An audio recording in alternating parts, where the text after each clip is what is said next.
So breaking news to bring you, and a deal has been agreed between Manchester United and Atalanta for the Brazilian midfielder Ederson. The fee is agreed at £34 million, so €40.5 million, plus £3.8 million in potential bonuses as well. That deal expected to go through before July, subject, of course, to the player having a medical and all the T's and C's going through as well. He'll be 27 on the 7th of July, Ederson, but Michael Carrick looks like he's getting his first signing across the line. Deal agreed between Manchester United and Atalanta for Ederson. To Newcastle. We saw the pictures of him there arriving in the northeast and going in for his medical. There's been a long wait because Eddie Howe's been desperate to get a second striker.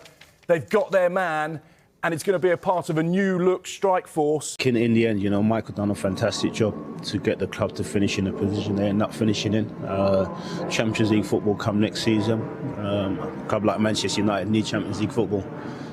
So, yeah, it'd be an interesting one. I think everybody's looking forward to it. The crazy thing we're already talking about next season. And, I think the boys need to go away, enjoy their summer, and then be able to focus on playing Champions League football next season. Well, they already look like they have strengthened, close to getting the Ederson deal done. I think that's a good replacement, replacing Casemiro. I'm hoping so, but however you look at it, I think Casemiro has been a fine player for many, many years. There was a couple of seasons ago, everyone was questioning him, and as I say, Cream always rises to the top, and he did that to the back end of his Manchester United career, and he was fantastic last season. So hopefully Ederson will be able to go in there and do a good sterling job like Casemiro did.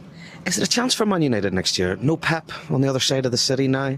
Liverpool looking for a new manager. Is it a chance for Man United, they've settled now with Michael Carrick and a bit of the squad, to maybe take advantage of that? The more football matches you win, you never know. And ultimately, that's what it's about. So, yeah, I think that if they can go into the season with the same confidence that ended up last season, you never know what can happen. I think everyone will be thinking like that now. Pep leaving Manchester City, that we've got a chance of winning the Premier League now. Football, some days are good, some days are bad, so you just never know. It just started from the point that we needed a stadium which befitted the stature of Manchester United. And Manchester United, I mean, obviously there's a degree of bias because I was brought up in Manchester. I've always been a fan of Manchester United, but I think it is the greatest football club in the world. It's certainly the most well-known football club in the world, and it needs a stadium of that stature, I think.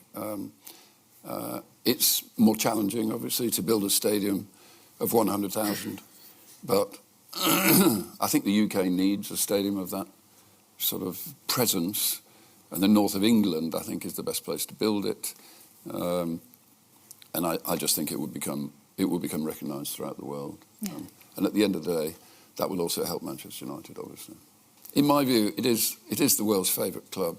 It is the world's biggest club, and I think, because this is bias, I think it's the world's best club. It's obviously had a difficult period for the last 12 years, but it deserves to have the finest stadium in the world, in my view, and that is very much my objective in building a new stadium, that it's the most iconic, it's the biggest, it's the most iconic, it's the most recognisable stadium in the world.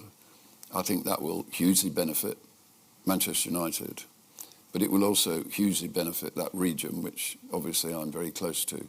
It is where the world discovered manufacturing. The Industrial Revolution started in southern Manchester. Old Trafford is where... I mean, the reason Old Trafford is built where it is because the workers could walk to the ground. There was no public transport 150 years ago. So historically, it's a very significant part of the world. It is run down today. So I think it's a hugely important regeneration scheme.